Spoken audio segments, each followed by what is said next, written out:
सभी दोस्तों को नमस्कार। मैं राजा कुमार। आज के इस वीडियो में मैं बात करूंगा दादी जी का, कि जीवन में दादी जी का रहना क्यों ज़रूरी है, समाज में क्यों उनका सम्मान है और क्यों एक स्तर उनका सबसे बड़ा है। कहते हैं घर की बहू बेटी को अगर अच्छे संस्कार देना हो तो घर में एक बुजुर्ग महिला दादी का होना बहुत ज़रूरी है। ये हमें सिखाता है। आज तक हमने कई चीज़ इधर उधर खाए पिए और रहे, अगर सबसे चीज़ अगर अच्छा लगा तो माँ दादी कितना ही व्यस्त क्यों ना हो घर के काम में, मगर उनसे खाना आज तक थोड़ा सा नमक ज़्यादा नहीं हो पाया, ना ही क्या बोल रहे हैं तीखा हुआ।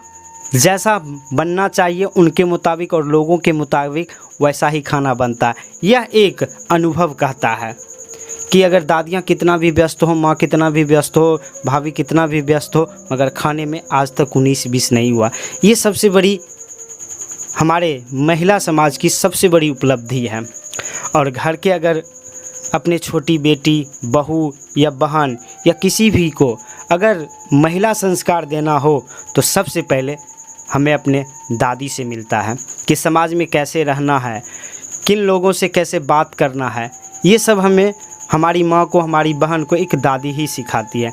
कहते हैं ना, घर की दहलीज कितना खूबसूरत होगा। अगर ये चीज़ देखना चाहते हैं तो किसी भी घर में अगर दादी है तो वो आपको तुरंत ही दिखने को मिल सकता है।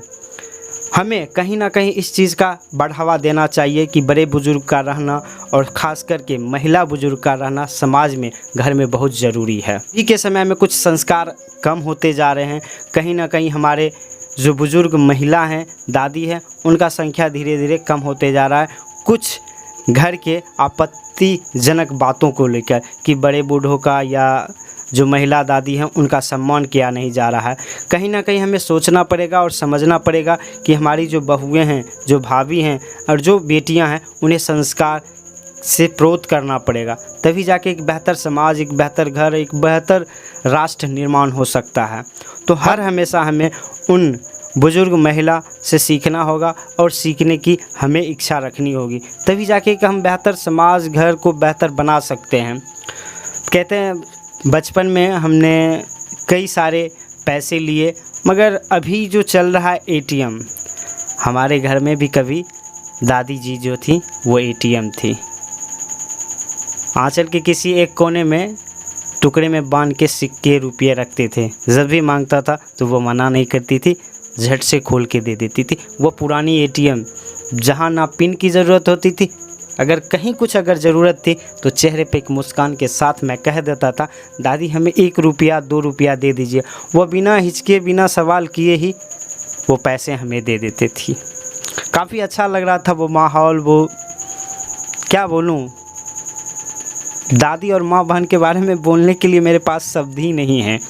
तो जितना भी मैं कहा अपने जीवन और लोगों के बीच और घर के बीच, समाज के बीच रहा, देखा और समझा, वो चीज़ मैंने काफ़ी समझा और कुछ बोलना शुरू कर दिया।